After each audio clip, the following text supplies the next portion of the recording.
মেলাঘরে নেশা বিরোধী অভিযানে বিপুল ইয়াবা ও গাঁজা উদ্ধার। বাড়ির মালিকের পরিবারের পাল্টা অভিযোগ। গোপন খবরের ভিত্তিতে মেলাঘর থানার পুলিশ বৃহস্পতিবার মেলাঘর লাল মিয়া চৌমুখনী ওয়াটার সাপ্লাই সংলগ্ন শঙ্কর নমর বাড়িতে নেশা বিরোধী অভিযান চালিয়ে বিপুল পরিমাণ মাদক উদ্ধার করেছে। অভিযানে পুলিশ 1785টি ইয়াবা ট্যাবলেট এবং প্রায় 1 কেজি কাছাকাছি শুকনো গাঁজা উদ্ধার করে। পুলিশ সূত্রে জানা যায়, প্রথমে শঙ্কর নমর বাড়িতে গিয়ে ঘরের বারান্দায় একটি অকেজ সুকেজের ভেতর থেকে ইয়াবা ট্যাবলেটগুলি উদ্ধার করা হয়। পাশাপাশি প্রায় 1 কেজি শুকনো গাঁজা উদ্ধার করা হয়।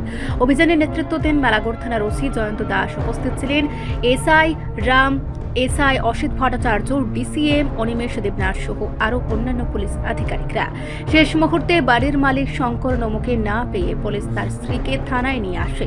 এ বিষয়ে এনডিপিএস আইনে মামলা দায়ের করা হয়েছে। তবে বাড়ির মালিকের পক্ষ থেকে অভিযোগ তোলা হয়েছে, উদ্ধারকৃত নেশা সামগ্রী তাদের নয়, বরং শত্রুতা করে তাদেরকে ফাঁসানো হয়েছে।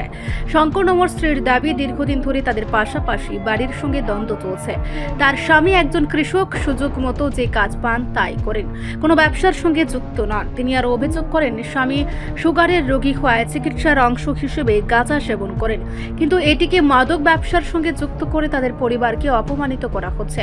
এই ঘটনায় এলাকায় চাঞ্চল্যের সৃষ্টি হয়েছে। স্থানীয় বাসিন্দাদের একাংশ পুলিশের পদক্ষেপকে স্বাগত জানালেও অন্য অংশে প্রশ্ন উঠছে, সত্যি কি শঙ্কর নমর পরিবার মাদক ব্যবসার সঙ্গে যুক্ত, নাকি প্রতিহিংসার কারণে তাদের ফাঁসানো হয়েছে?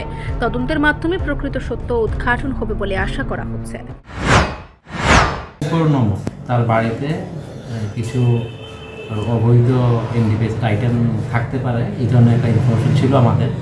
সেই ইনফরমেশনের ভিত্তিতে আমরা এখান থেকে যাই, সাথে আমাদের এক্সিকিউটিভ ম্যাজিস্ট্রেটকেও নিয়ে যাই, ওয়েট মেশিন এবং অন্যান্য যে অ্যাক্সেসরিজগুলি আছে সেগুলো আমরা নিয়ে যাই, ইনভেস্টিগেশন কিল বক্স। তো ওইখানে যাওয়ার পরে আমরা যখন ঘরে সার্চ করতে গিয়ে আমরা 1785টা আমরা ইয়াবা ট্যাবলেট পাই এবং প্রায় 1 কেজির মতো আমরা শুকনো গাঁজা পাই। এবং অ্যাকর্ডিংলি আমরা এগুলোকে এনডিপিএসের প্রসিডিউর অনুযায়ী সেইগুলোকে আমরা সিজ করি এবং বাড়ির যে মালিক শঙ্কর দাস তাকে পাওয়া যায়নি। শঙ্কর নম তাকে পাওয়া যায়নি। তার যে ওয়াইফ ছিল সবিতা নম, তাকে আমরা নিয়ে এসেছি।